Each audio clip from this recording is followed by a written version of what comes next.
That guy did. Oh my god! Surprise, motherfucker! What? Oh my god, you're fucking crazy!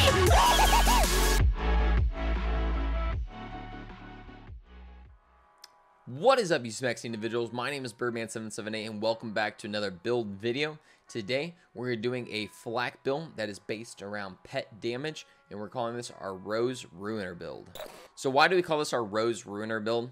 Well, mainly because if you have played the new DLC Bounty of Blood, you'll know that the final boss is a double boss. Essentially, first you fight Rose herself, and then you fight the Ruiner. Now, I really kind of like the aspect of this final boss, essentially, since it kind of reminds me a little bit of Jack and the Warrior in a way. But the fact that the Ruiner kind of has this crystal look to him, I really wanted to try to resemble that with the Iridian Skag. I really have always liked the Iridian Skag.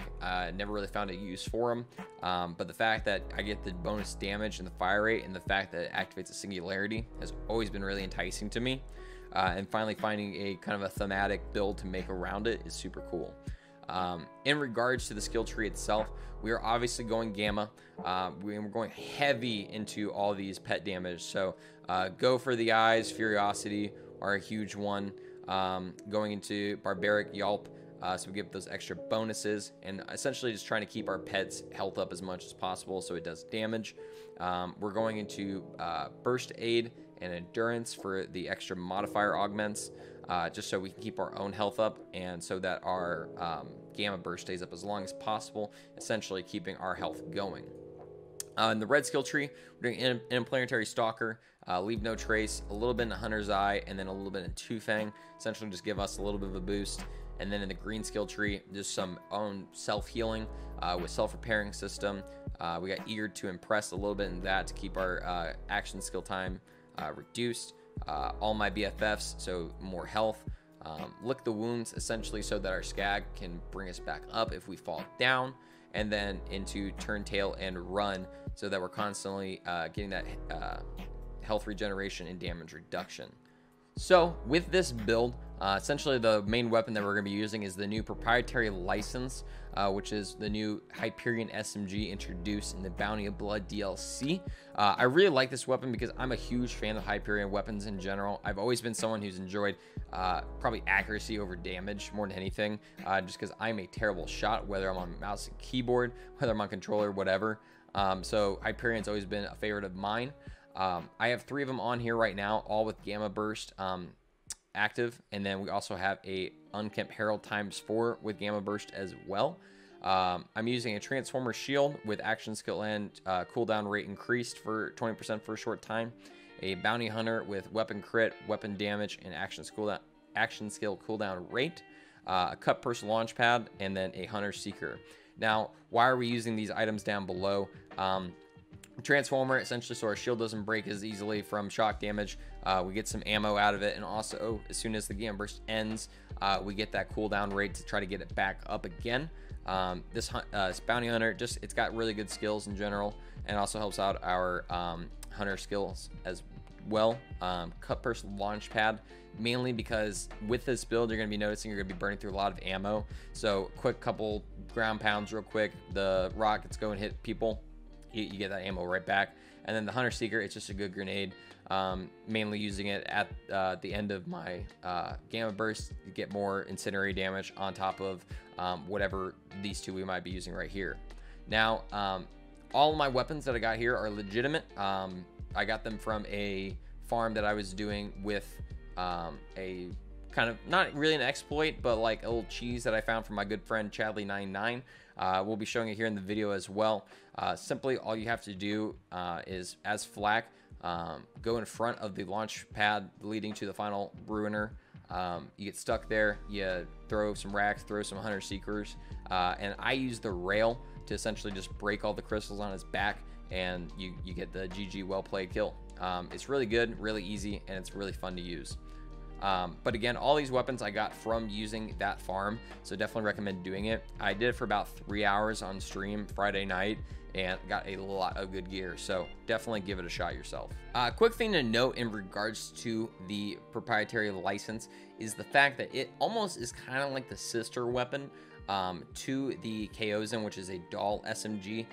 Both of them shoot those bullets that have after effect explosion.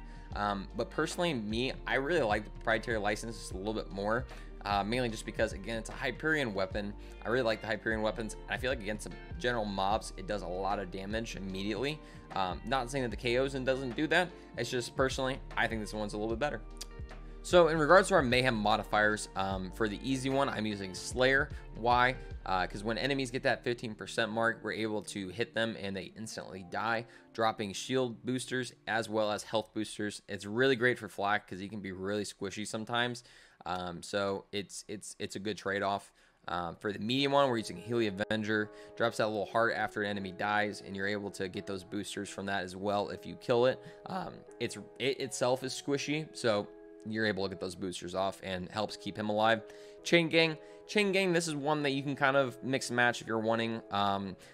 It tends to be an issue, but I tend to sit in the Gamma Burst for most of this build, so you're not really noticing a huge effect from those at the same time. If it's an arc one, you're getting the Transformers kind of dealing with it, but the other ones you might get hurt. I would just say try to keep your health up as much as possible. And then buddy system, mainly on the fact that if you get downed, you kind of have that out to just shoot the buddy system real quick and get yourself back up. It tends to be a pain sometimes for your pet, purely off the fact that they might start aggroing one of the enemies that has the buddy system on them, and you're not getting any damage out of that. But at the same time, you as the player just need to break that so your pet can get more damage off. Note that this build is not going to be a really good bossing build. As you can see here, when we're fighting Gigamine and or Tron, we're doing a good amount of damage, but at the same time, this is going to be more of a mobbing build. We did make an attempt at Grave Ward with these said weapons, and it didn't really do a whole lot of damage. Again, it just really isn't going to do everything you're wanting to. This is going to be more of a going through the ads of like maybe a Malawan takedown or a Guardian takedown, something like that, where there's going to be more people around for you to shoot.